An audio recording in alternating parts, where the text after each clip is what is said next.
হলো আসল জেলখানা। কেননা নিজের কষ্টগুলো বিসর্জন দিয়ে হলেও ফ্যামিলিকে হ্যাপি রাখার চেষ্টা করে। তারা লাইফে সবকিছু স্যাক্রিফাইস করে।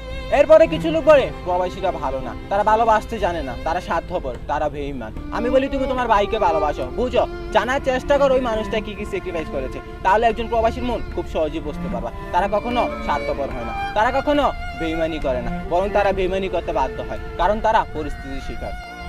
আর যে যাই বলুক না কেন, এই দিন শেষে এই প্রবাসীরাই কখনো আমাদের প্রিয় মানুষ, কখনো আমাদের বাবা, কখনো ভাই। তাই তো ওপর আল্লাহর কাছে একটাই প্রার্থনা করি, ভালো থাকুক সকল প্রবাসীরা। আর বিশেষ করে আমার ভাই, আজকে প্রায় 3 বছরের কাছাকাছি আপনাকে দেখি না। যখনই আপনার কথা মনে পড়ে তখনই ছুটে যায় অতীতের দিনগুলিতে। এই তো কিছুদিন আগে মাছে মাথা নিয়ে ঝগড়া, ঘুমানোর সময় কে মশারি লাগাবে, আজকে খাটে ডান পাশে আমি, কালকে আপনি, একসাথে ব্যাডমিন্টন খেলা, আরো কত কিছু। আই রিয়েলি মিস ইউ ভাইয়া, খুব মিস করি আপনাকে।